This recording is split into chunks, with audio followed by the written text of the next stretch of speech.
Hi hello welcome. இது நம்ம KRS trending. இன்னைக்கு கேஆர்எஸ் ட்ரெண்டிங்கில் ஒரு சிம்பிளான மெசேஜ் நான் உங்களுக்கு சொல்ல போகிறேன். ஸோ ஸ்மார்ட் கார்டு எப்படி அப்ளை பண்ணணும், அதுக்கு அப்ளை பண்ணுறதுக்கான ப்ரொசீஜர்ஸ் என்ன, கண்டிஷன்ஸ் என்ன அப்படின்றத பற்றி நான் உங்களுக்கு டீட்டெயிலாக எக்ஸ்பிளைன் பண்ண போகிறேன். ஸோ முதல்ல நீங்கள் ஸ்மார்ட் கார்டு அப்ளை பண்ணணும். இப்போ உங்கள் வீட்டில் மேரேஜ் ஆகிடுச்சு, உங்கள் பையனுக்கு நீங்கள் ஸ்மார்ட் கார்டு வாங்கி தரணும்னா முதல்ல உங்கள் பையன் பேரில் ஒரு கேஸ் பில் நீங்கள் வாங்கணும். கேஸ் இல்லைனா முதல்ல கேஸ் வாங்குங்க. ஸோ அந்த கேஸ் பில், அப்புறம் உங்கள் பையனுடைய ஆதார், அப்புறம் அப்பாவோட கேஸ் பில்லு, அப்புறம் உங்கள் மருமகளுடைய ஆதார், அப்புறம் மேரேஜ் பண்ண சர்டிஃபிகேட் வச்சுருந்தீங்கன்னா பெஸ்ட்டு. அப்படி இல்லைனா மேரேஜ் இன்விடேஷன், இதை வச்சு நீங்கள் முதல்ல பேர் ரிமூவ் பண்ணணும். ஸோ பேர் ரிமூவ் பண்ணால் முதல்ல அப்பாவுடைய ஸ்மார்ட் கார்டில் மொபைல் நம்பர் ரிஜிஸ்டர் ஆகிருக்கணும். அது ரிஜிஸ்டர் ஆகிருந்தால் தான் உங்களால் ஆன்லைனில் பண்ண முடியும். நீங்கள் ஆன்லைனில் பண்ணோன்னா பக்கத்தில் இருக்கிற ஏதாவது இசேவை மையம் இல்லை ப்ரௌசிங் சென்டரில் போய் நீங்கள் ரிமூவ் பண்ணிக்கலாம். சப்போஸ் உங்கள் ஃபோன் ரிஜிஸ்டர் ஆகலை அப்படின்ற பட்சத்தில் நீங்கள் தாலுகா ஆஃபீஸில் போய்ட்டு உங்கள் மொபைல் நம்பரை ரிஜிஸ்டர் பண்ணணும். இதில் முக்கியமான விஷயம் என்னென்னு கேட்டிங்கன்னா, உங்கள் மொபைல் நம்பர் ரிஜிஸ்டர் பண்ணதுக்கப்புறமா உறவு முறைகள் உங்கள் ஸ்மார்ட் கார்டில் கரெக்டாக அப்டேட் ஆகிருக்கான்னு ஆன்லைனில் செக் பண்ணணும்.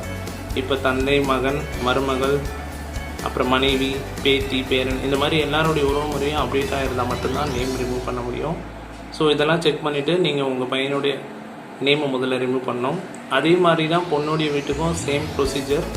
பையனுடைய கேஸ் பில், பையனோட ஆதார், பொண்ணோட ஆதார், அப்புறம் மேரேஜ் இன்விடேஷன் இல்லைனா சர்டிஃபிகேட், அப்புறம் பொண்ணோட வீட்டில் ஸ்மார்ட் கார்டில் மொபைல் நம்பர் ரிஜிஸ்டர் ஆகிருக்கும், அந்த மொபைல் நம்பரை பேஸ் பண்ணி நேம் ரிமூவ் பண்ணலாம். இது பார்த்தீங்கன்னா 1 வீக்லேருந்து 3 வீக்ஸ் ஆகும் நேம் ரிமூவ் பண்ணுறதுக்கு. ஆன்லைனில் வெரிஃபை பண்ணி ரிமூவ் பண்ணுவாங்க. நம்ம அப்ளை பண்ணி 1 வீக்லேருந்து 3 வீக்ஸ் வரையும் வெயிட் பண்ணணும். அதுக்கப்புறம் பார்த்தீங்கன்னா நியூ கார்டு அப்ளை பண்ணணும். நியூ கார்டு அப்ளை பண்ண என்ன ப்ரொசீஜர்னால், அதே மாதிரி பையன் பேர்லேயோ இல்லை பொண்ணு பேர்லேயோ கேஸ் பில் இருக்கணும். அட் த சேம் டைம் 2 பேருடைய ஆதார் இருக்கணும். குழந்தைங்க 5 வயசுக்கு மேலே இருந்தால் அவங்களுடைய ஆதார் கண்டிப்பாக முக்கியம். ஒருவேளை 5 வயசுக்குள்ளே இருந்தாங்கன்னா அவங்களுடைய பர்த் சர்டிஃபிகேட் இருந்தால் போதும். அதை வச்சு நம்ம ஆன்லைனில் அப்ளை பண்ணிக்கலாம். ஸோ ஆன்லைனில் அப்ளை பண்ணுறது பார்த்திங்கன்னா 1 மந்த்லேருந்து 3 மந்த் வரையும் ப்ரொசீஜர் இருக்கும். ஸோ உங்கள் வீட்டுக்கு வெரிஃபிகேஷன் வருவாங்க. வெரிஃபிகேஷன் வெரிஃபை பண்ணிவிட்டு அதுக்கப்புறமா தான் ஸ்மார்ட் கார்டு இஷ்யூ பண்ணுவாங்க. ஸோ உங்கள் கையில் ஸ்மார்ட் கார்டு கிடைக்கிறது கிட்டத்தட்ட பார்த்திங்கன்னா 5 மந்த் கிட்ட ஆகிடும். ஸோ ஸ்மார்ட் கார்டு அப்ளை பண்ணுறதுக்கான ப்ரொசீஜர்ஸ் இதுதான்.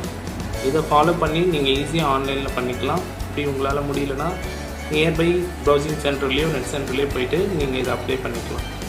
தேங்க்ஸ் ஃபார் வாட்சிங் திஸ் வீடியோ. தேங்க்யூ.